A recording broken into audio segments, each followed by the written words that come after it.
성경은 율법을 남편으로 비유하고 있습니다.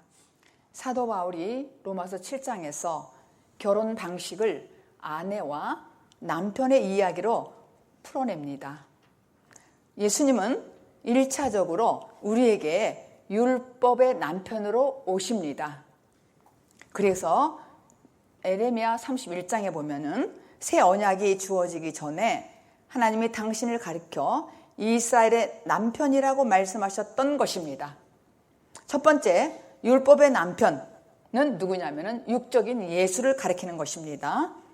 율법의 남편이 너무 무섭고 두렵습니다. 왜냐하면은 그는 계명을 지키라고 하기 때문에 그 계명을 지킬 수가 우리 인간은 없습니다. 그러나 그 남편이 살아있는 동안에는 묶인 것입니다. 그래서 우리가 결혼을 말한다면은 그렇게 무섭던 남편이 죽으면은 그 순간부터 그 남편에게서 벗어나는 것이죠. 수고하고 무거운 짐진 자들아, 다 짐을 내려놓게 되니 홀가분하다는 것이죠. 육체로 오신 그 예수님을 첫 남편으로 하고 율법으로 성경은 비유하고 있는데, 그 남편이 죽으면은 마음이 홀가분하다는 거예요. 모든 짐에서. 그런데 그 율법의 요구를 다 완성시키고 완전케 하신 분이 누구시냐면은 예수 그리스도이십니다. 아멘. 그래서 그 율법의 남편이 죽는 것이 바로 무엇이냐면은 십자가 사건입니다. 아멘. 첫 번째 남편이 죽으니까 두 번째 남편이 온다는 것이죠. 근데 그 두 번째 남편은 예수 그리스도를 만나야 되는 것이죠. 근데 어느 날 그 무거운 짐을 끙끙 쥐고 살아왔는데, 그리고 남편은 계속 뭔가를 시키고 명령하고 이렇게 너무 힘들겠어요. 근데 그 남편이 죽으니까 해방이 되었다는 거예요. 그게 로마서 7장에서 결혼 방식에 대해서 바울이 쓴 것입니다. 내가 세상 끝날까지, 그런데 어느 날 그분이 오셔서 내가 너를 사랑한다. 그리고 내가 세상 끝날까지 내가 너와 함께하리라. 너는 평안할지어다. 그렇게 예수 그리스도께서 하셨습니다. 그게 그 약속이 무엇이냐면 내가 너를 구원하겠다는 것이죠.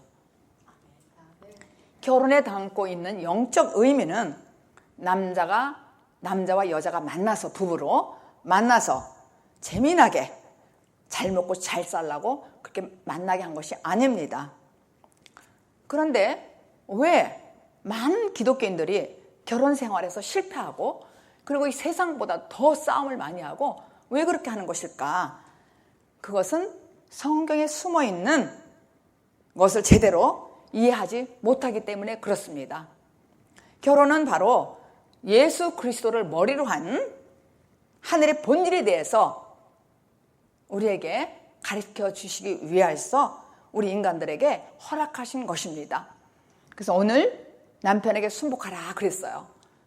그래서 여러분들이 지금 제가 서론을 이렇게 말씀을 드렸으니까 대충 남편에게 순복하라는 뜻이 무엇인지는 알 것입니다.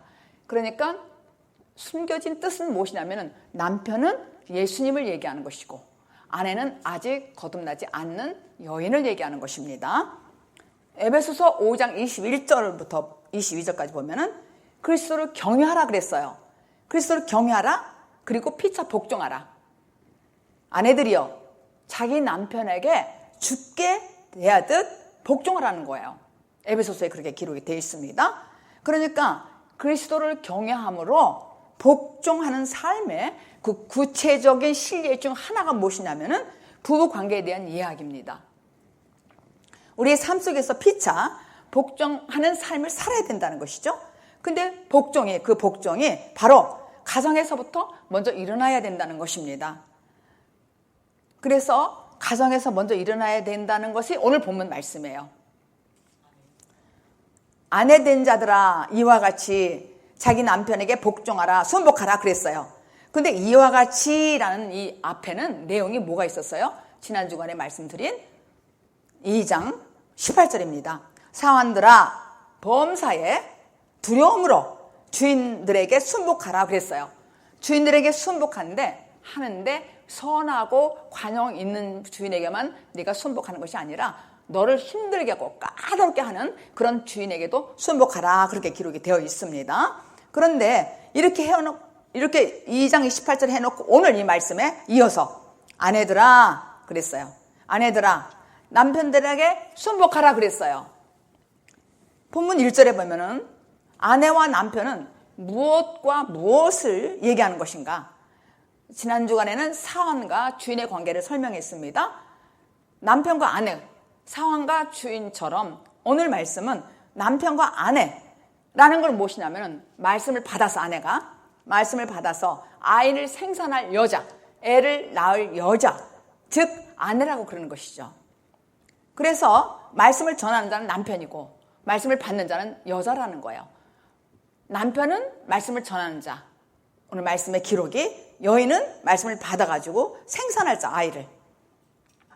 3장 본문에서 오늘 보면은 남편과 아내는 세상을 비유해서 실제로 말씀을 전하는 자와 말씀을 듣는 자를 말하는 것입니다. 일반적으로 모든 남편들이 이 말씀을 비유해서 말씀에 남편에게 순복하라고 했는데 너는 왜 나한테 순복 안 하는 거야?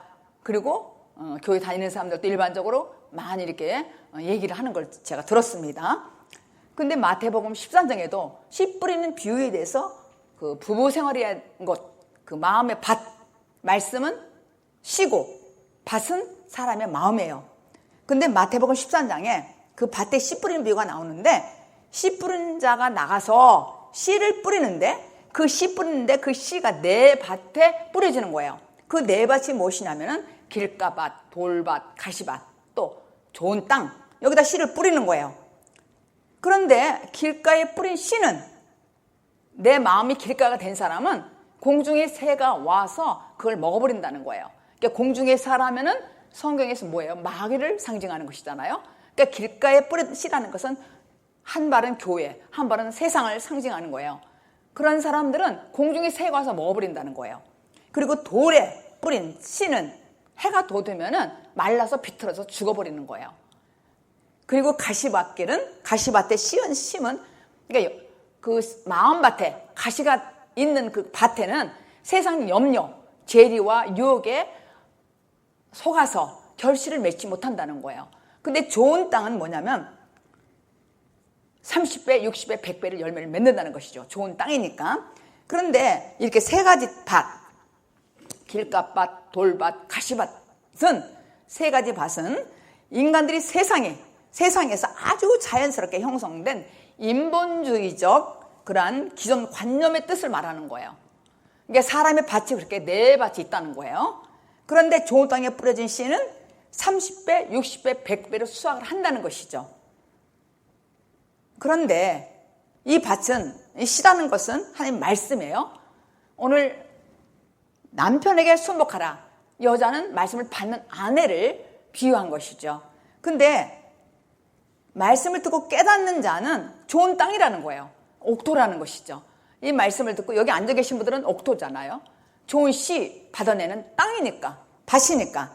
그래서 좋은 땅은 여러분들은 하나님의 자신의 모든 생명과 생활을 책임져 주시는 분이라는 걸 알고 믿고 이 말씀을 의지하는 거 아닙니까? 그런데 그렇게 된 사람은 마음에 씨가 뿌려진 거, 이 말씀이 나에게 뿌려지면은 어떻게 되냐면은 열왕기상 17장에 보면은 사라밧 과부라는 게 나와요. 사라밧 과부가 그 해에 가뭄이 있고 너무 생활이 어려웠어요. 먹을 게 없는 거예요. 근데 집안에 밀가루 조금밖에 없는 거예요. 이 밀가루 조금 있는 걸 내가 먹고서 난 죽어야 되겠다 아들하고. 이렇게 했을 때 엘리야가 찾아온 거예요. 가물고 너무 힘들었을 때, 가난했을 때. 근데 엘리야 선지자가 와서 너가 가진 것 나에게 떡을 만들어 달라는 거예요. 그러니까 이거 세상적으로 일반적으로 생각하면 너무너무 말이 안 되는, 이치에 맞지 않는 말이에요. 왜냐하면 내가 지금 내 아들하고 먹는 것도 지금 없어서 지금 죽게 생겼는데 그걸 달라 그러는 거예요. 그런데 좋은 땅이에요. 이 사라밧 과부는 옥토예요. 하나님을 아는 사람이에요. 하나님의 사람이 와서 달라고 하니까는 그걸 떡을 만들어 대접했어요. 그랬더니 그에게 기름병 있는 대로 다 갖고 오라고 기름이 가득 차게 해서 기름 부음을 받았다는 얘기죠. 예수 그리스도가 임했다는 상징적인 얘기예요. 그러나 실제로 그는 30배, 60배, 100배를 맺는 좋은 땅이기 때문에 그의 삶은 영원토록 복된 삶을 살았다. 이렇게 기록이 돼 있어요. 그러니까 100배로 축복을 받았다는 거예요. 사라밧 과부는. 그래서 오늘 1절, 2절을 함께 지금 제가 말씀드린 걸 생각하면서 이 말씀을 읽기로 하겠습니다. 시작. 아내된 자들아 이와 같이 자기 남편에게 순복하라. 이는 혹 도를 순종치 않는 자라도 말로 말미암지 않고 그 아내의 행위로 말미암아 구원을 얻게 하려 함이니 너희의 두려워하며 정결한 행위를 봄이라. 일반적인 사람들은 이렇게 생각을 합니다. 아내들이 남편에게 순복하면은 언젠가는 그 남편이 감화받아서 변화될 것이다. 이렇게 이해를 해요. 근데 글로 문자라고도 이렇게 써 있어요. 그렇게 될 것이다. 그런데 그렇게 예화를 많이 들어요. 남편에게 순복하고 잘만 하면은 그 남편이 변화돼서 정말 잘 될 것이다. 이런 예화를 많이 드는데 여기에 어떤 모순이 있느냐면은 그렇게 아무리 해도 인간적으로 생각할 때 되지 않는 경우가 너무나 많이 있어요. 그렇게 안 되는 경우가. 그래서 더 확대하는 경우가 있어요. 제가 지금 그분이 전도사가 됐어요. 그분이 주님을 의지하고 저와 함께 주님을 열심히 할 때에 교회 나간다고 남편이 늘 들키면은 머리끄댕이를 잡아 때리고 막 이랬어요. 근데 그 부인은 그거를 한 번도 거절을 안 하고 밖에 나와서 얘기도 안 하고 혼자 꼭 참았어요. 근데 저한테 어느 날 했어요. 몇 년 후에 한 4년인가 5년 지났을 때. 근데 그 남편은 지금도 보니까 교회를 잘 안 나가요. 가끔 나가면 나가고 그냥 안 나가는 거예요. 그리고 판단은 너무 많이 하는 거예요. 그러니까 이게 모순이라는 얘기죠. 그러니까 이 모든 것도 우리가 남편한테 잘하고 인간적으로 잘하고 이런 걸로 이거를 이해하면은 모순된 말이 너무나 많이 있다는 거예요. 그렇게 힘들다는 거예요, 남편들은. 근데 그렇게 일반적으로 이해하는 것이 아니라 이거를 확실하게 말씀으로, 정말 성경은 정말 진리의 말씀이기 때문에 모든 사람에게 동일하게 적용이 되는 거예요. 모든 사람들에게 이 생명의 말씀, 진리의 말씀은 적용이 된다는 것이죠. 그 적용이 된다는 것은 남편은 예수님을 얘기하는데 첫 번째 남편은 율법으로 오고 두 번째 남편은 그리스도로 나한테 온다는 거예요. 아내는 거듭나지 않은 사람. 그러니까 여기 앉아 계신 남편 여러분들도 아직 여자 아내라고 볼 수가 있는 거예요. 거듭나지 않는 사람은 여인으로 상징된 기록이 오늘 그 말씀에 상징된 것이라고. 결국 이 말씀도 영적으로 우리가 이해를 해야 된다는 거예요. 영적으로 읽어야 된다는 것이죠. 그렇게 봤을 때 우리가 정말 남편이 이치에 맞지 않는 행동을 너무 많이 해. 그런데 어떻게 우리가 순종을 하냔 말이에요. 그러나 말씀에 순종하라는 이 말을 보면은 예수님이니까 말씀을 적용하라는 것이죠. 순종을. 그렇게 숨은 뜻으로 기록이 된 영적으로 이걸 읽어야 이해가 확 되는 것이죠. 은혜가 되고. 그래서 이거는 너희가 두려움으로 순복하래, 남편에게. 근데 이 두려움으로, 그러니까 전번에도 2장 18절에도 너희는 사환들아, 너희는 주인에게 두려움으로 순종하라, 순복하라 그랬어요. 관용하는 사람이나 까다로운 사람이나. 근데 오늘 말씀도 남편에게 두려움으로 순복하라는 거예요. 왜 두려움으로 도대체 할까? 그러니까 지혜의 원천은 두려움이에요. 지혜의 원천은. 지혜하면 성령님을 말하는 것이잖아요. 그러니까 우리에게 지혜의 원천은 두려움이야. 그러니까 우리가 두려움으로 하나님을 경외하라 그랬잖아요. 빌립보서에.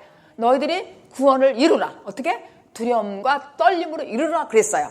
그래서 남편을 두려워하는 것이 아니라 사실은 하나님을 두려워하라는 것이죠. 사실은. 에베소서 5장에 보면은 아내들이요 그랬어요. 아내들이요 자기 남편에게 복종하기를 죽게 하듯 하라 그랬어요. 아내들이요 죽게 하듯 하라. 죽게 하듯 하라. 처음에 2장에서 말씀드릴 때 베드로가 전한 그 말씀은 사환과 주인의 관계를 말씀드렸어요.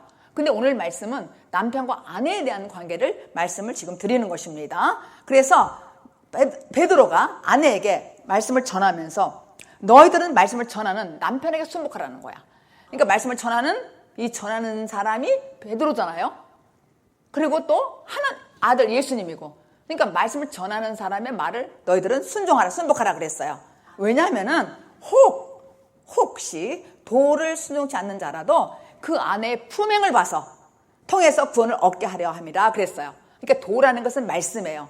그러니까 혹시 이게 문자적으로도 또 혹시 정말 아내의 품행이 정말 단정하고 너무나 정말 믿으니까 다르다 할 때 믿을 수 있지 않냐, 이렇게 문자라도 이해하는 것도 맞잖아요.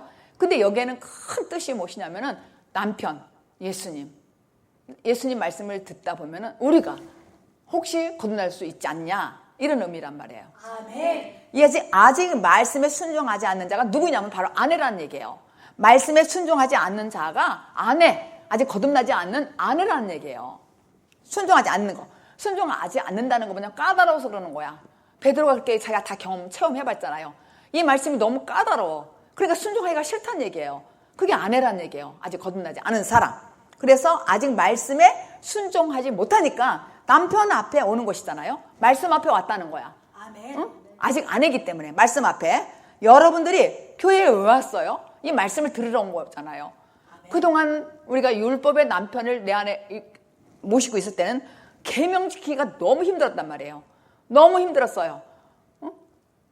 뭐 살인하지 말라, 간음하지 말라, 도둑질하지 말라, 하나님을 경외하라, 이런 모든 걸 내가 지키려니까 너무 힘들었는데 그리스도가 내 안에 오니까, 두 번째 남편이 나에게 오니까, 첫 남편이 죽고 율법이 죽고 복음이 나에게 오니까 이건 내가 저절로 지키게 된단 말이에요. 근데 아직 거듭나지 않았기 때문에 까다로운 거예요. 그리고 듣기가 싫고 싫어진 바가 되고. 그래서 그렇지만 이 남편 예수님은 말씀에 내가 순종하게 되면은 내가 이 말씀을 내가 순종하는 것이 나에게 유익하구나, 이거를 점진적으로 깨달을 수가 있다는 것이죠. 그래서 도를 순종치 않는다는 것은 아내가 볼 때에 저 남편이 현찮아. 남편이. 그리고 믿을 수가 없어. 그리고 정말 말씀을 전한다고 하면서 또 말씀을 잘 안다고 하면서 행실이 저런 거야? 베드로가 그랬잖아요. 예수님을 따랐는데 나중에 까다롭게 하니까 자기는 애매한 고난을 받은 것 같아요. 그리고 뭐가 틀린 것 같아. 그렇게 마음을 먹었단 말이에요. 속으로 쭉 참고서. 그래서 지난 시간에 말씀드린 거, 사원과 주인의 관계에 있어서 주인으로부터 어떤 고난을 받을 때에, 책망을 받을 때에 나는 애매한 고난을 받는다, 이런 거예요.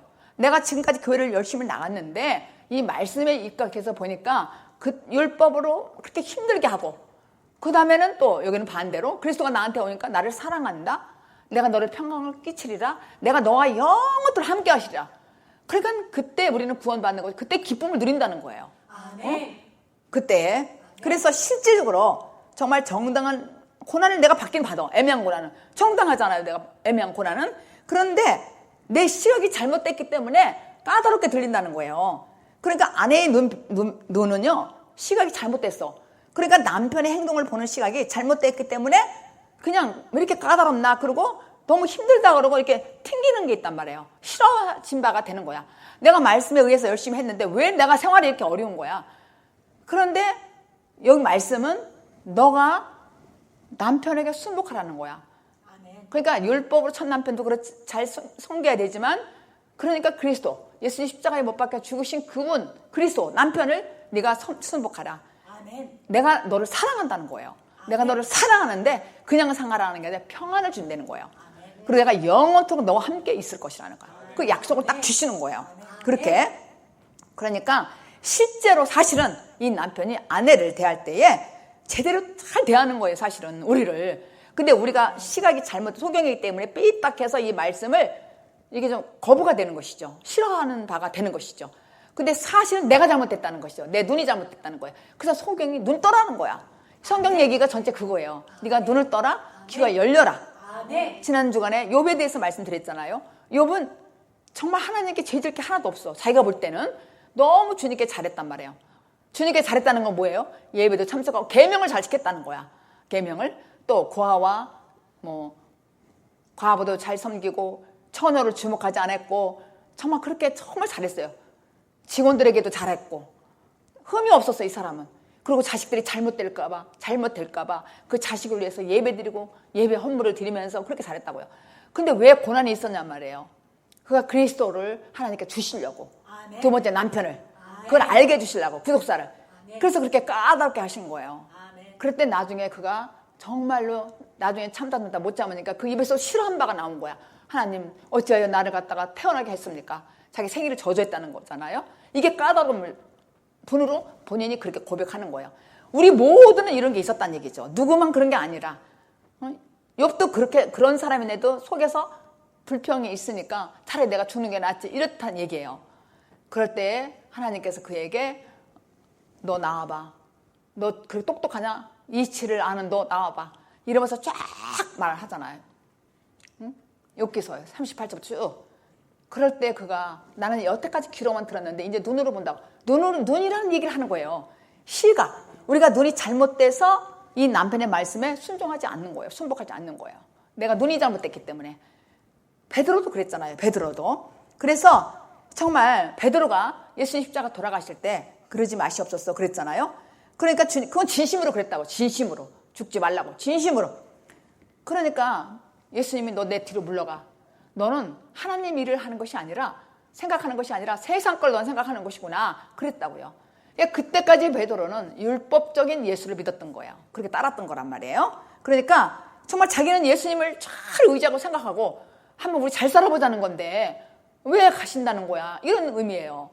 우리도 예수님 잘 믿고 잘 살고 하자는데 왜 예수님이 죽냐 이거예요. 그리고 왜 나보고도 죽으라고 하냐고요. 그냥 이대로도 난 좋은데 이 얘기예요. 이대로 좋은데.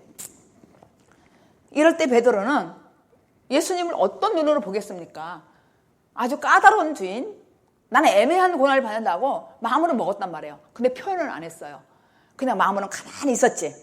그러니까 남편에게 당하는 것처럼 본 거예요. 자기는. 우리가 그럴 때가 있잖아요. 아내 입장에서. 근데 베드로도 그랬어요. 나는 예수님을 잘 따르고 언제까지도 같이 옆에서 살려고 하고 정말 우리를 좀 도와달라고 그러는데 저렇게 간다고 그러니까 얼마나 허망하고 기가 막히겠어요. 그래서 정말 그렇게 믿지 않는 남편에게도 순종하라는 거예요. 문자적으로도 실제로 순종하라는 거예요. 근데 남편이 같이 도둑질하러 가자 이렇게 하면 순종하면 안 되겠잖아요. 제대로 알아야 되지. 그런 뜻으로 설명된 건 아닌 거 아시죠? 이 문자대로 기록되어 있지만 여기에는 남편 예수, 아내는 거듭나지 않는다. 나가 예수님 말씀에 순복하라는 얘기예요. 아멘. 그러면 내가 너를 사랑한다.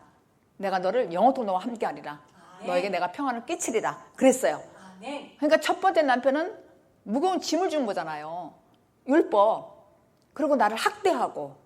학대는 뭐예요? 잘하라고. 그렇게 깨닫게 하는 거예요. 그렇게. 그러니까 무슨 얘기냐면은 베드로서 2장 19절에 나오는 말씀과 똑같은 얘기예요. 사환과 주인의 관계와 애매한 고난을 받았다는 거야. 그리고 하나님을 생각함으로 슬픔으로 참으면은 너에게 은혜가 있겠다 그랬어요. 아멘. 내가 까다로운 그런 주인이 나한테 하니까 그냥 슬픈 거야. 너무 힘들고. 응? 기도 그렇게 하라고 그러지. 또 말씀대로 살으라고 그러지. 그러려면 네가 먼저 죽어야 된다. 너 옛사람이 죽어야 돼. 자꾸 이런 얘기 하니까 아주 싫은 거예요. 듣기 싫은 거예요. 근데 이걸 잘 참으면은 아름답다 그랬어요. 베드로전서 2장 18절에 너가 잘 참으면 은혜로우니 이 말은 뭐예요? 은혜가 있을 것이다 그러는 거예요. 내가 너에게 은혜가 있을 것이니까 정말 잘하라. 네가 믿지 않는다고 생각하는 네가 참으로 잘 참으라 이거예요. 이 말을 내가 듣고 싶지 않아. 근데 네가 인내하고 잘 참으라는 것이죠. 그러니까 말없이 아내가 순복하는 행위가 뭐냐면은 남편은 얻게 될 거라는 거야. 그러니까 우리가 잘 견디고 이 고난과 어려움을 견디면 너는 남편을 얻을 것이다. 구원을 얻는다는 거야. 구원을. 베드로에게 이렇게 까다롭게 할 때 베드로는 참 예수를 모르는 거예요. 참 예수를 모르고 생각해. 근데 예수님께서 돌아가시고 십자가에 못 박혀 돌아가시고 하늘나라 올라가시고 그 영광을 받고 그리스도 영으로 오순절 성령의 다락방에 임하셨잖아요. 불같이 갈라지고 성령이 임했단 말이에요. 그때 깨달은 거예요. 아, 그분이 바로 한 말씀이 바로 이것이구나. 정말로 그때 변화한 거야. 베드로가. 오순절 그때 떼서야. 그래서 내가 어리석었다는 걸 그때 깨달은 거예요. 베드로가. 그리하면서 정말 그 예수 그리스도는 내가 인내함으로써 받을 수 있다는 걸 거기서 깨달은 거예요. 그래서 이 말씀이 베드로전서가 이렇게 기록이 쫙 된 것입니다. 그래서 그 예수, 그 참다운 예수를 제대로 보게 되는 것이죠. 그때사. 오순절 성령의 다락방에서. 그러니까 우리가 거듭난 후에는 우리 입에서 아, 내가 그때는 귀로만 들었었더니 이제 내가 눈을 본나이다. 그리고 주님께 감사하면서 정말 주님께 우리는 미친 듯이 살잖아요. 사실은. 미쳤다고 그러잖아요. 우리 보고. 미쳤다고. 그렇게 그는 베드로는 잘 참고 견뎌낸 거예요. 참 참고 견뎌냈더니 참다운 예수를 만나게 된 거예요. 참다운 예수를. 그러니까 여러분들이 잘못 알고 있는 남편, 오늘 이 말씀, 남편, 그 예수님을 내가 인내함으로써 잘 참고 겪고 있으면은 여러분들에게 제대로 된 남편을 얻을 수 있다는 것이죠. 아멘. 그것은 나를 구원하는 것이고 또 내 자신을 구원받는 거예요, 내가. 그리고 그 남편이 똑바로 이제 보이는 거예요. 예수 그리스도가 똑바로 보인다는 거예요, 이제는. 그래서 이제는 예수님이 죽고 그리스도가 되셨구나.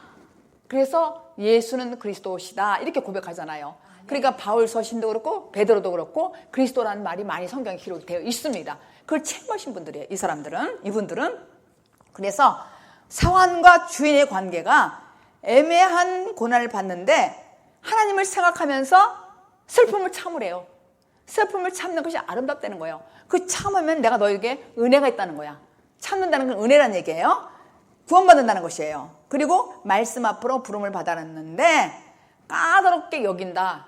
까다롭게 우리가 여겼단 말이에요. 근데 까다롭다는 것은 원문에 보면은 악하다 이런 뜻이에요, 사실은. 근데 악하다 두 종류잖아요. 예수님이 우리에게 악하게 하겠어요? 세상적인 악한 말이 아니라 우리에게 까다롭게 한다는 말이야. 나를 사랑하셔서. 근데 우리는 그게 악해 보이는 거야. 나 이렇게 힘든데 나에게 좀 돈 좀 주면 되지. 내가 이렇게 힘든데 빨리 나를 좀 구원받게 해주면 되지. 왜 이렇게 시간이 오래 가는 거야? 근데 예수님은 사실 참는 거예요. 그리고 우리 보고도 참으라는 거야. 도를 말씀으로들은 듣고 참으라는 거야. 응? 남편이 하는 말을 참으래. 혹시 네가 좋게 될지, 그 남편이 좋게 될지 어떻게 안 하는 거야. 그러니까 이 말씀을 이렇게도 저렇게도 우리가 응용해서 문자적으로 이렇게 이해하는 건 너무 어렵지만은 영적으로 이해를 하면 이 숨은 뜻을 발견할 수가 있습니다. 그래서 우리가 불리하게 보이는 것 같아. 이렇게 자꾸 하라고 그러니까. 그리고 막 헌금도 하라고 하니까. 언제 헌금을 하라고 그랬어요? 율법에 30배, 60배, 100배 열면다고 헌금을 심으라는 말씀이 있잖아요. 말라기서에. 근데 언제 헌금을 우리가 하라고 그래? 안 하잖아, 우리 교회는. 왜? 내가 거듭나면은 그냥 저절로 내가 하는 거야. 그게 그리스도를 만났다는 사람이에요.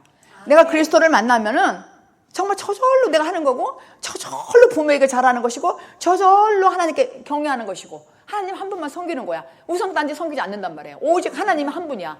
왜냐면 내가 그리스도를 만났기 때문에. 근데 그리스도를 만나지 않은 사람은 아까워.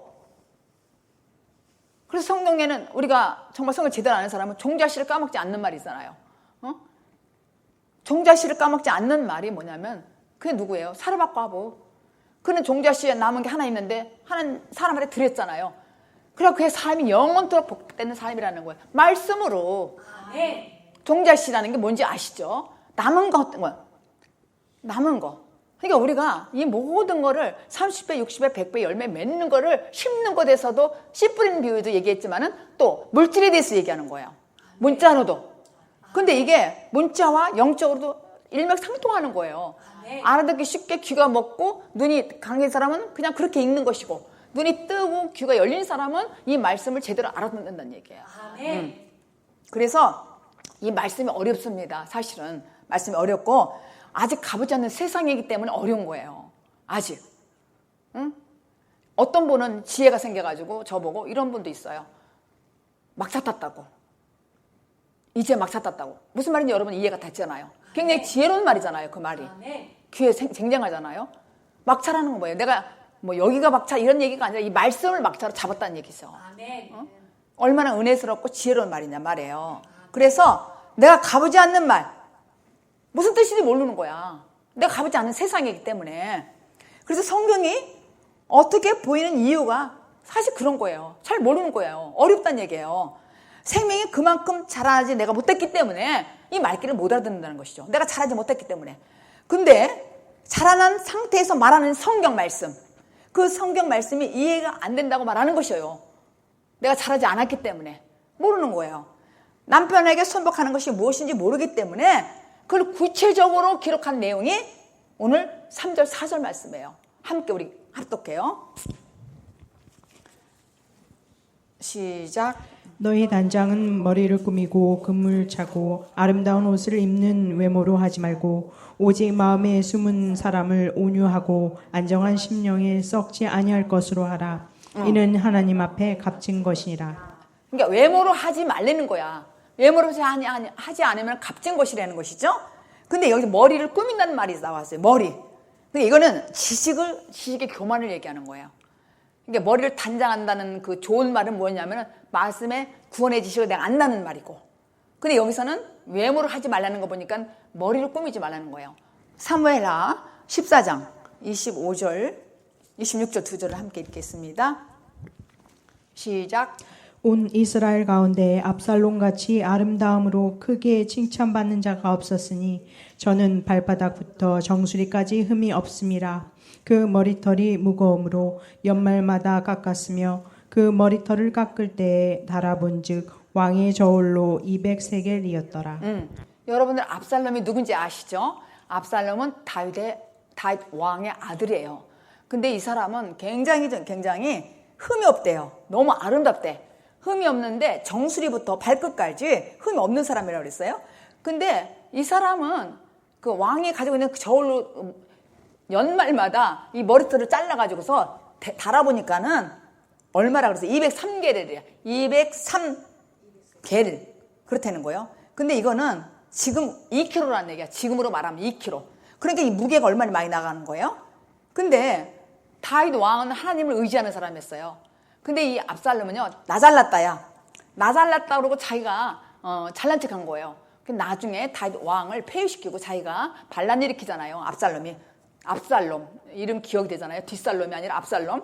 그래서 싸움에 도망가다가 다윗 아버지를 폐위시키고 자기가 왕이 되려고 자기가 반란을 일으킨 거예요.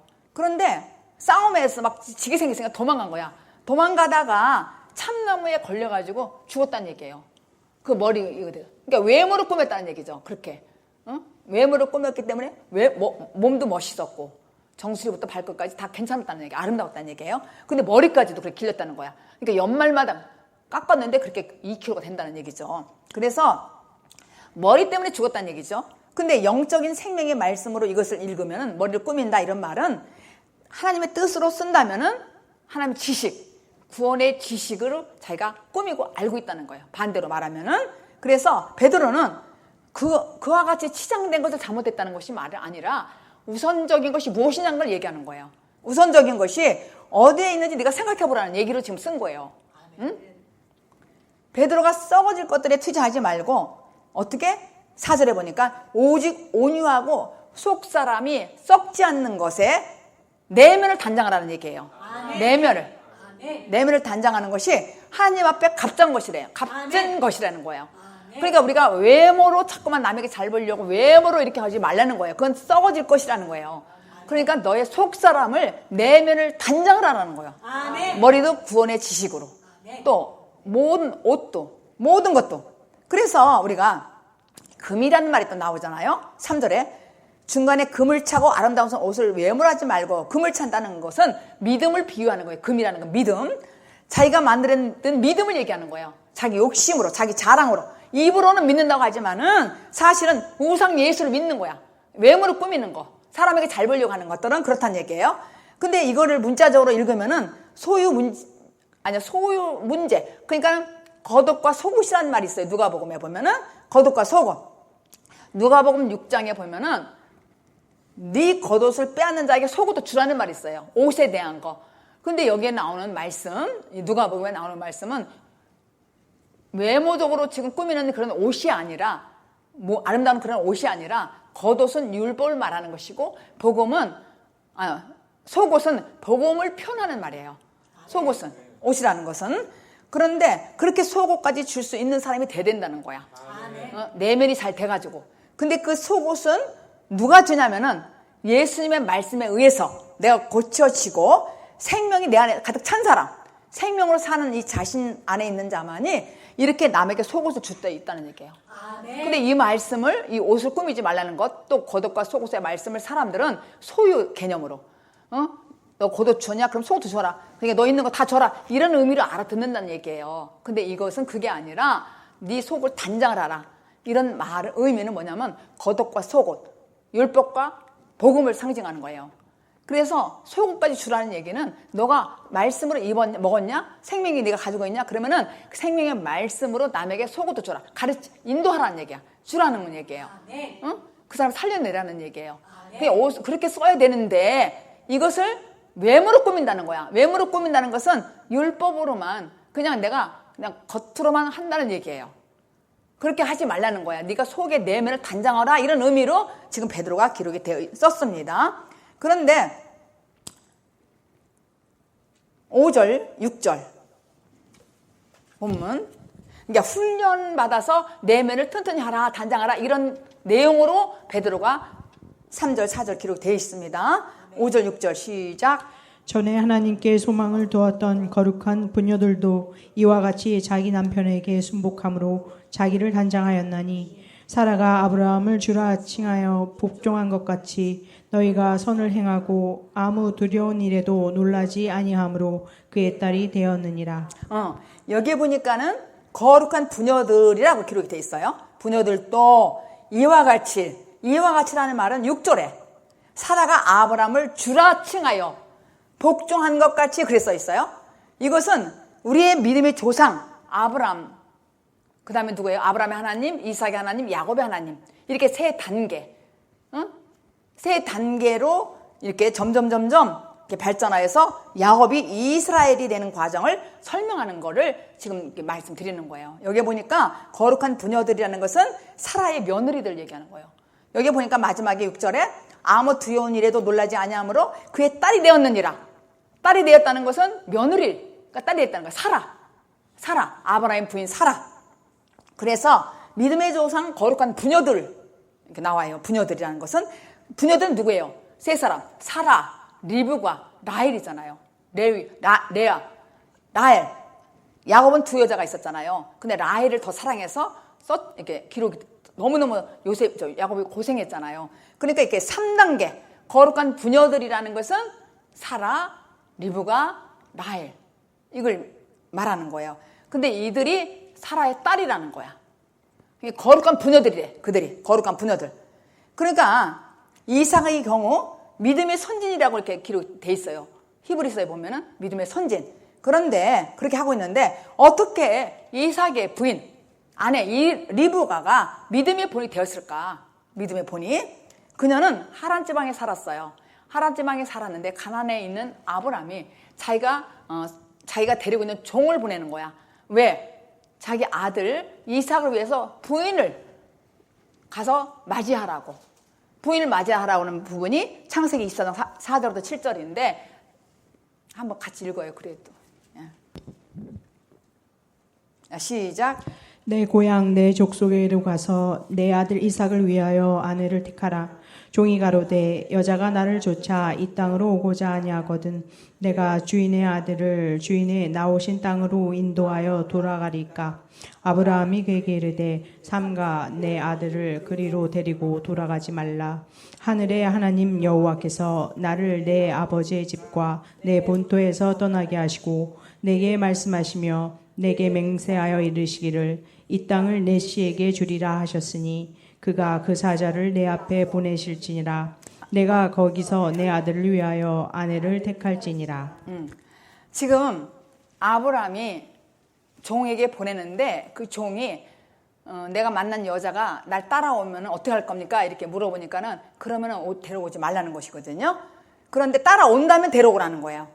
근데 영적인 상징성이 여기 있는 거예요. 하란에서 가나안으로 간다는 그 말은 이 세상에서 하나님 나라로 온다는 의미예요. 그리고 세상에서 하나님 나라로. 근데 조건을 붙였어요. 그 여자가 며느리 될 사람 리브가가 올 때에 온다고 하면 데려오라는 거야. 근데 오지 않으면 데려오지 말라는 거예요. 그러니까 그 리브가가 아브라함이 딱 조건 하나를 걸은 거예요. 따라온다면 데려오라는 거야. 가나안으로 온다면 오라는 거예요. 그러니까 세상 나라에서 하나님 나라로 따라오겠다면은 데려오라는 것이죠. 그러니까 아브라함은 그러면 7절에 쭉 그런 거예요. 나는 본토 친척 아비 집을 내가 떠났는데 떠나라고 할 때 떠난 것처럼 그 말을 하면서 그 종에게 온다고 따라온다면 데려오라는 거야. 근데 오지 않는다면 데려오지 말라는 거예요. 그렇게 조건을 붙인 거예요. 그러니까 우리가 며느리 얻을 때도 정말 하나님을 네가 믿겠느냐? 이렇게 물어보잖아요. 그 조건을 거는 사람들이 그리스도 안에 있는 사람들이잖아요. 근데 리브가가 따라온다고 하니까 하나님 사람 맞죠? 그게 따라온 거야. 가겠습니다. 그래요. 창세기 24장 58절 60절 2절 시작. 리브가를 불러 그에게 이르되 내가 이 사람과 함께 가려느냐. 그가 대답하되 가겠나이다. 그들이 그 누이 리브가 그의 유모와 아브라함의 종과 종자들을 보내며 리브가에게 축복하여 가로되 우리 누이여 너는 천만인의 어미가 될지어다. 내 씨로 그 원수의 성문을 얻게 할지어다.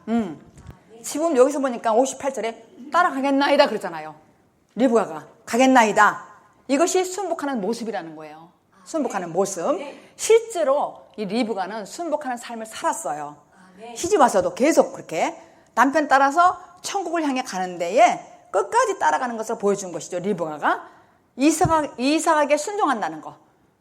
아브라함의 아들 이삭은 믿음의 아들이잖아요. 근데 그 이삭의 부인이 리브가란 말이에요. 근데 이삭이 하자는 대로 리브가는 순종했다는 거예요.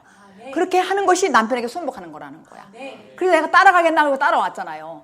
근데 따라가겠다고 와서 남편이 씨를 받아서 결국 자신도 남편으로 말미암아 아이를 낳는 거예요. 이삭의 아들이 야곱 있잖아요. 아브라함, 이삭, 야곱 이렇게.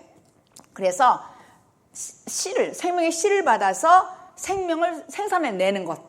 리브가가 떠날 때 가족들이 축복했어요. 가족들이 어떻게 축복했냐면 그 내용이 60절이야. 너는 천만인의 어미가 될 것이다 그랬어요. 축복했어. 가족들이, 식구들이. 그리고 리브가가 생명을 잉태하여서 생명을 생산할 수 있는 사람이 된다는 것이 그 말은. 그 축복해서 너는 천만인의 어머니가 될 것이다. 여러분들도 천만인의 어미가 된다는 말이에요. 여러분도 거듭나면은 여러분들은 말미암아서 많은 영혼도 살리는 것이 천만인의 어미가 되는 거 아니에요? 여러분들이 전도하잖아요. 여러분들 가만히 있어요? 내가 거듭났는데 내가 천만인의 엄마가 돼야 되잖아요. 그러면 전도해야지. 혼자만 가만히 있고 있다면 아직 거듭나는 거 아니지 사실은. 내가 거듭났다면 하지 어떤 방법으로라도 천만인의 어미가 될 거라는 거지. 리브가한테 가족이 그렇게 축복을 한 거예요. 그러니까 영혼을 살리는 일, 여러분도 천만인의 어미가 된다는 것이죠. 그리고 보니까 네 씨로 60절에 원수의 성문을 얻게 될 것이다 그랬어요. 원수의 성문. 가족들이 축복한 거야. 가족이 네 생명의 씨로 말미암아서 네 안에 원수를 무너뜨릴 거라는 거야. 이게 뭐예요? 내 안에 원수 옛사람, 내 안에 원수 옛사람이 이 생명의 씨로 말미암아서 무너뜨리라는 거야. 나갈 거라는 거야. 거듭나려면 내가 죄사함 받고 내 안에 옛사람이 부서져야 되잖아요. 이거를 무너뜨리겠다는 거야. 어쩌면 이렇게 축복을 했는지 몰라. 가족이, 식구들이. 이건 그냥 세상적인 얘기가 아니라고요. 내 안에 있는 원수 옛사람, 생명의 씨로 말미암아 이건 아주 그냥 없애버린다는 거야. 죽인다는 거, 정리될 수 있다는 거예요. 그러니까 바로 리브가는 아까 읽은 말씀 하늘의 소망을 갖고 어떻게 내면에 단장했냐면은 하나님 말씀에 따라서 가겠다는 거야. 그런데 아브라함은 종에게 따라온다 그러면 데려오고 안 온다 그러면 데려오지 말라고 그랬다는 얘기예요. 근데 하나님의 사람이란 말 따라왔으니까. 그리고 이삭의 말에 순종하면서 아이를 낳고 그렇게 정말 선행한 일을 했다는 얘기죠. 그렇게. 그리고 천만인을 어미가 될 것이다. 가족이 그렇게 축복 기도해주고 너는 정말 네 속에 원수 물리칠 것이다. 무너뜨릴 거다. 네 성문을 딱 닫고 있는 거 봐요. 옛사람이다. 내 안에 어둠. 내 안에 어둠 옛사람이 있기 때문에 이 말씀 들지 않는 거잖아요. 순복하지 않잖아요. 내가 닫고 있기 때문에 이거를 무너뜨릴 거라는 거야. 이렇게 축복 기도를 해주는 거야. 얼마나 감사한 거냐 말이야. 가족이 가겠다는데. 그래서 남편 이삭에게 순종해서 그 말씀으로 정말로 잉태하고 생명을 해산하고 그 모습이 바로 뭐예요? 리브가의 정말 순종하는 실체의 모습이야. 남편에게. 그러면은 또 이 말씀 들으면 사람들은 그래요. 언제 천만인의 엄마가 돼요? 그런 말이 뭐냐면은 영혼을 생산해내라는 거야. 많은 사람 영혼. 여러분이 한 사람 전도하면 그 사람 전도 이렇게 해가지고 하나님께 영광을 돌리는 거잖아요. 우리 교회라고 오라고 할 필요도 없어요. 그냥 그 교회 나가라고 그래요. 여기까지 오라고 할 필요도 없어. 먼 데서. 가까운 분은 오시겠지만. 그렇게 해서 생명을 나라는 얘기예요. 생명을 낳고 하라는 얘기죠. 그래서 지금 말씀으로 세상에 빠져 있는 사람들을, 불쌍한 사람을 구원해내라는 것이 베드로의 이 관점이에요. 아멘. 세상에 빠져 있는 사람, 막사 타야 되는 사람이 너무 많아. 아멘. 그냥 세상에서 산다니까요. 우리 교회 오는 것 막사 이런 얘기가 아니라고. 어떻게 됐든 간에 이 말씀을 받아 먹어야 되잖아, 생명 말씀을. 아멘. 어? 그게 뭐예요? 생산해내는 거예요. 천만인을 생산해내는 거예요. 그게 선행이란 말이에요. 선행하고 있는 베드로에게 지금 화답하는 아내들에게 하는 말이야. 아직 거듭나지 않는 사람들에게 지금 베드로가 이 말씀을 하는 거예요. 근데 우리는 화답하잖아, 지금. 우리에게 하는 말씀이란 말이에요. 아멘. 선행. 그래서 아내들이 선한 손길이 되어서 순종하는 것이죠. 우리가 이 말씀에 순종하는 것도 내가 선한 일을 하는 거란 얘기야. 아멘. 근데 나가 순복하면서 하는 것도 선행하는 일이지만은 우리에게 베드로가 내 말씀을 전하면서 순복하라는 얘기예요. 이것도 그분이 선행하는 일이고, 우리가 이 말씀을 듣고 순종하는 것도 우리도 또 선한 길을 하는 것, 손길에 우리가 손을 내미는 것이고, 이렇다는 얘기예요. 그래서 정말 말씀을 듣고 따라 나서는 것이 선행하는 것이라, 선행. 이렇게 되는 저와 여러분들이 되기를 예수 그리스도 이름으로 축복합니다. 기도합니다.